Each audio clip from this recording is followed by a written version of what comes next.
Hai, Assalamualaikum dan salam sejahtera. Kami daripada Kumpulan 7 memilih untuk mengkaji filem Munafik bagi tugasan berkumpulan CTU 554 iaitu Penghayatan Etika dan Peradaban 2. Kami daripada Kumpulan 7, saya memperkenalkan dahulu ahli-ahli kumpulan kami iaitu pertama saya sendiri Muhammad Aiman Haziq Muhammad Fazil. Seterusnya Muhammad Nur Ida Hamid bin Taris, Nur Syahira binti Roslan, Nur Syamim binti Akmal Arif, Nur Khalid Suhana binti Muhammad dan akhir sekali Nurul Farahani binti Adnan. Baiklah, kita pergi kepada pendahuluan terlebih dahulu. Munafik merupakan filem seram diterajui oleh Syamsul Yusof dicipta pada tahun 2016. Ia adalah filem ke-8-nya, filem seram kedua yang dibuatnya selepas Khurafat pada tahun 2011 dan yang pertama daripada trilogi tentang munafik. Syamsul sendiri, Fiz Fairuz, Pekin Ibrahim dan juga Nabila Huda merupakan bintang filem itu. Seorang doktor Muslim bernama Adam ditunjukkan dalam filem itu sebagai tidak dapat meneruskan kerjayanya dan juga tidak menerima hakikat bahawa isterinya telah meninggal dunia. Peristiwa yang tidak menentu mula berlaku sebaik sahaja dia bertemu dengan Maria. Di Malaysia dan Indonesia, filem itu masing-masing ditayangkan pada 25 Februari dan 5 Oktober. Munafik ialah filem Malaysia paling popular pada tahun 2016 dengan mengikut jualan RM17.04 juta secara meluas dan ulasan yang menggalakkan daripada pengulas-pengulas filem.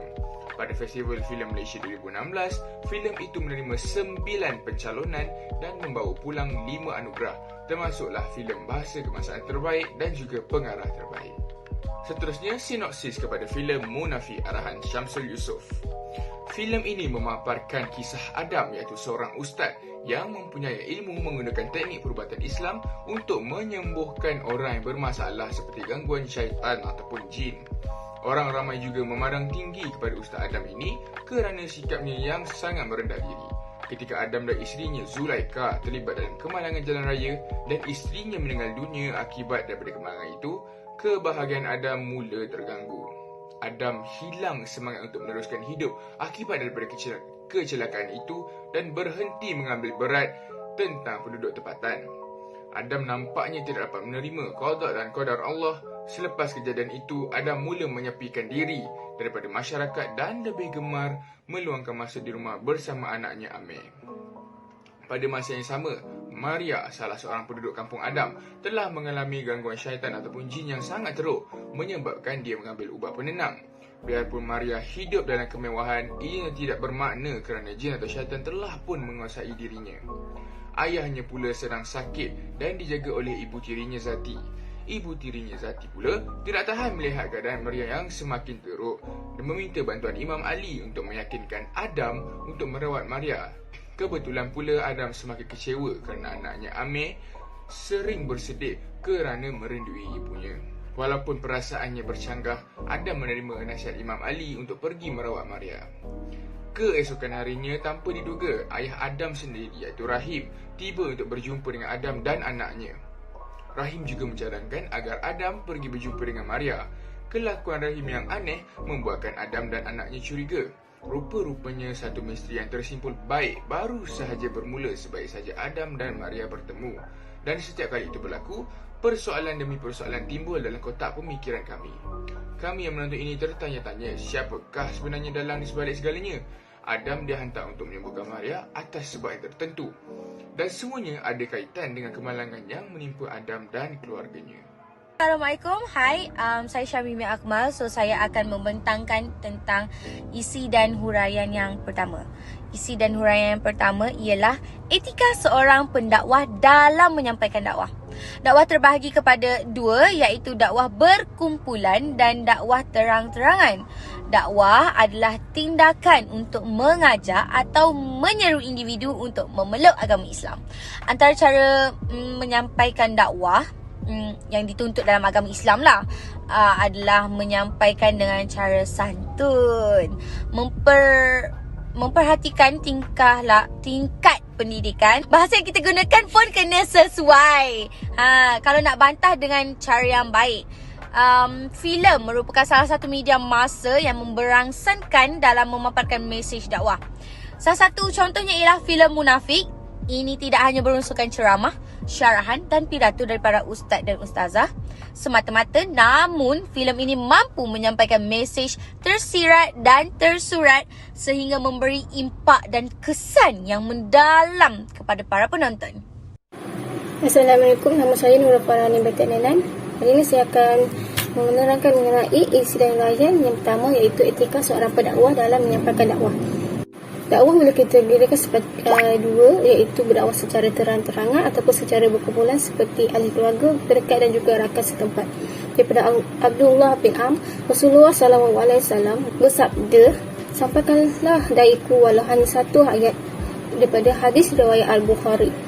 Dakwah adalah tindakan untuk mengajar atau menyuruh individu untuk memeluk agama Islam. Manakala menurut Kamus Dewan edisi keempat pustaka, dakwah bermaksud kegiatan menyuruh dan meyakinkan orang lain supaya menerima sesuatu kepercayaan. Menyampaikan dengan cara santun, memperhatikan tingkat pendidikan bahasa dan digunakan haruslah sesuai, membantah dengan cara yang baik, menggunakan perumpamaan dalam berdakwah dan juga mempermudahkan dan tidak mempersulitkan dakwah yang diberi. Menyampaikan dakwah berubah mengikut peringkat zaman supaya dapat menarik minat masyarakat setempat dalam mendalami ilmu kurawi secara tidak langsung. Ilmu yang disampaikan melalui laman sosial dan aplikasi lain yang mana ilmu disampaikan dengan mudah, cepat dan juga betul. Dakwah tanggungjawab bersama. Peranan. Nilai akidah. Filem Munafik memaparkan dakwah kategori akidah, iaitu beriman kepada Allah dengan cara mengucap 2 kalimah syahadah. Yang kedua, beriman kepada malaikat. Situasi ini dapat dilihat ketika Ustaz Adam bersaksi kepada malaikat dengan membaca syahadah. Beriman kepada kitab suci Al-Quran. Kita dapat lihat dalam filem ini apabila pengarah mereka meletakkan mirbar yang di atasnya terdapat Al-Quran dan juga taksir yang beralaskan sajadah. Yang seterusnya, beriman kepada para rasul. Kita dapat perhatikan bentuk pesan dakwah ini ketika Ustaz Adam menegaskan kepada isteri Pak Usman bahawa sesungguhnya Allah memuliakan anak Nabi Adam dan memberitahu bahawa kita ini lebih mulia daripada jin dan syaitan.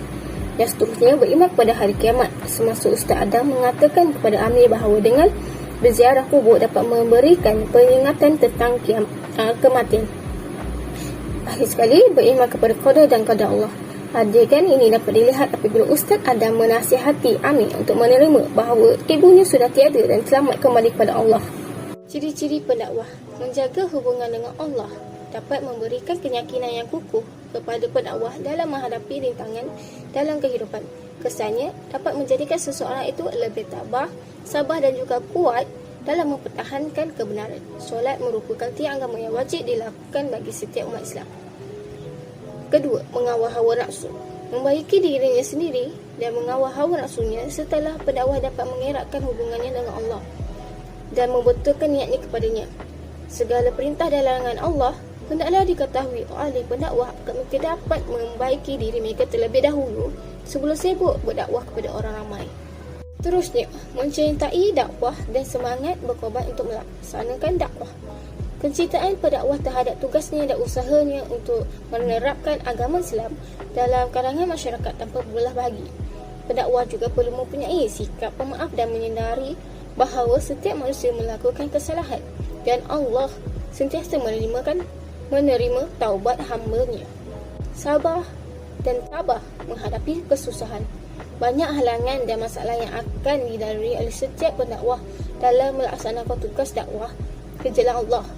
Allah SWT akan menguji pendakwah untuk membuktikan keikhlasan mereka terhadap Allah yang membersihkan diri daripada perkara yang subhah, iaitu buruk. Seterusnya, saya akan menyampaikan tentang cabaran dan isu penyebaran dakwah di Malaysia. Seiring dengan perkembangan teknologi dan sifat media kontemporari yang boleh diakses secara meluas, menjadikan filem sebagai wahana penyebaran dakwah merupakan satu usaha dalam memperluaskan lagi skop gerakan dakwah. Secara objektifnya, filem mempunyai pengaruh yang kuat dalam mempengaruhi emosi penonton kerana ia disajikan dalam bentuk penglihatan dan pendengaran, di mana para penonton dapat menghayati serta mendalami secara langsung nilai-nilai, sama ada nilai positif atau negatif yang terkandung dalam sesuatu filem. Dalam usaha menghasilkan karya yang berkualiti, unsur dan nilai Islam perlulah diambil perhatian yang serius. Hal ini kerana terdapat kajian yang menyatakan bahawa wujudnya korelasi signifikan antara filem seram dengan isu akidah seperti munafik. Oleh itu, etika komunikasi dalam Islam perlu diambil kira dalam menghasilkan filem supaya sesuatu mesej dakwah itu dapat disampaikan dengan benar, jelas, menyentuh dan berbekas di hati. Seterusnya, isu-isu yang diketengahkan dalam filem munafik ini amat berkait rapat dengan situasi kehidupan masyarakat di Malaysia, yang di mana masih ada lagi segelintir masyarakat setempat yang melakukan perbuatan bertentangan dengan syarak seperti perbuatan sihir. Jelas bahawa perbuatan ini bertentangan dengan konsep Islam dan etika yang menitik beratkan akidah yang sejahtera. Seterusnya, masyarakat umumnya tidak lari dari isu tidak redha dengan ketentuan Allah. Hal ini bercanggah dengan konsep etika Islam terhadap diri sendiri, di mana kita perlu senantiasa berusaha meningkatkan kualiti diri dan memelihara kesihatan jasmani dan rohani.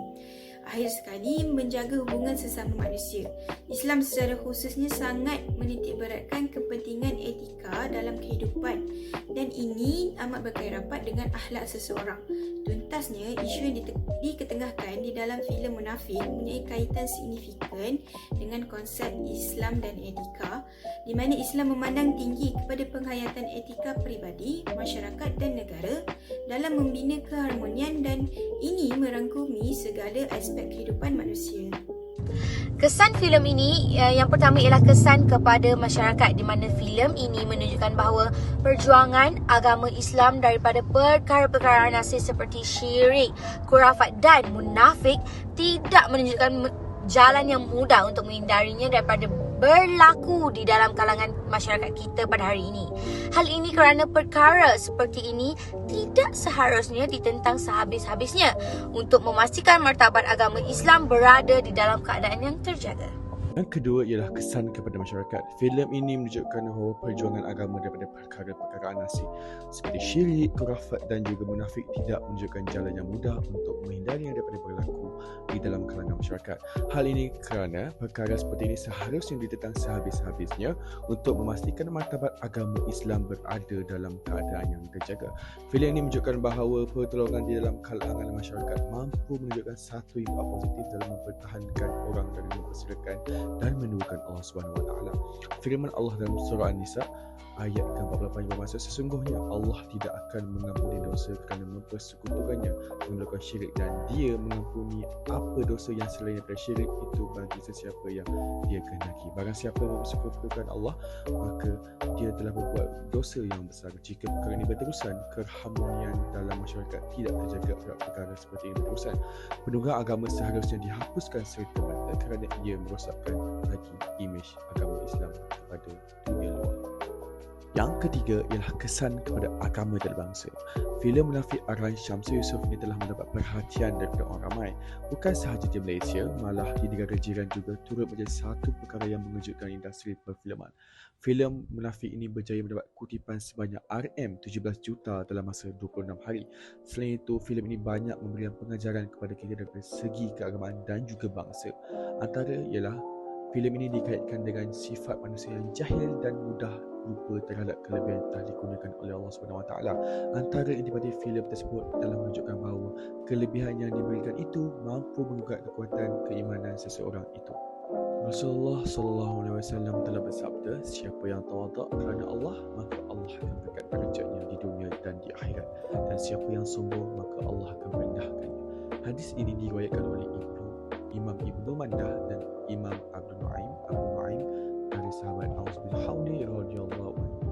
Agama Islam ialah agama yang syumul, yang melengkapi hidup manusia. Jadi kita sebagai umat Islam perlu bersatu dalam satu bangsa untuk mengangkat segala anasir-anasir yang telah ditafsirkan dalam filem ini, untuk memastikan negara, agama dan bangsa akan terpelihara di masa akan datang. Kesimpulannya, Munafik merupakan sebuah filem yang sangat memberi banyak pengajaran dan teguran kepada penonton. Jalan cerita dan juga plot yang digunakan amat menarik dan mampu membuka mata dan sanubari setiap penonton serta memberi kesedaran dari segi agama dan kemasyarakatan. Selain itu, segala pengajaran dan nilai-nilai murni yang disuntik dalam filem ini menjadikan filem Munafik ini amat berbaloi untuk ditonton. Filem ini juga kaya dengan elemen-elemen keagamaan yang menunjukkan bahawa kita semestinya perlu bergantung kepada Allah SWT. Di samping itu, nilai kemasyarakatan yang diterapkan dalam filem Munafik ini juga turut memberi banyak pengajaran yang mendalam terhadap para penonton. Akhir sekali, filem Munafik ini merupakan sebuah filem yang penuh dengan pengisian dari segi keagamaan dan terbukti ianya merupakan filem yang amat bagus dan perlu kita hargai sebaiknya. Baiklah, daripada segi cadangan pula, saya telah pun menilai filem ini dan mendapati ada 3 perkara yang mungkin boleh ditambah baikkan melalui filem ini. Yang pertama ialah memperbaiki lakonan pelakon-pelakon. Terdapat beberapa adegan yang dilihat agak kaku kerana tidak biasa dilakukan, seperti contohnya bacaan ayat-ayat Al-Quran dan juga pembawaan dialog yang kurang sesuai. Kami mencadangkan agar para pelakon cuba untuk memperbaiki lagi lakonan supaya dapat memberi kesan yang lebih mendalam kepada para penonton serta berlatih bersama orang yang lebih berpengalaman untuk menjiwai lakonan. Yang kedua, memperbaiki adegan-adegan yang berada dalam filem ini. Terdapat sebilangan adegan yang dipaparkan dalam filem ini agak samar dan juga terlalu gelap hingga menyebabkan penonton tidak perasan dan juga mungkin tertanya-tanya. Jadi kami mencadangkan agar pihak produksi filem ini dapat memperbaiki adegan-adegan tersebut yang ada dengan menjelaskan lagi visual yang lebih baik dan juga mungkin dapat mencerahkan lagi sedikit setiap babak yang ingin disampaikan kepada penonton. Yang ketiga dan terakhir sekali iaitu mengkaji semula penyelidikan dakwah. Terdapat beberapa babak dalam filem ini yang sedikit sebanyak mengganggu fikiran penonton kerana ada yang bercelaru dan juga tidak seiring dengan jalan cerita ataupun plot. Jadi kami mencadangkan agar pihak produksi filem ini juga dapat melakukan lebih banyak penyelidikan tentang dakwah dan hanya meletakkan dakwah yang penting sahaja supaya fikiran penonton tidak terganggu untuk memahami setiap dakwah yang ingin disampaikan.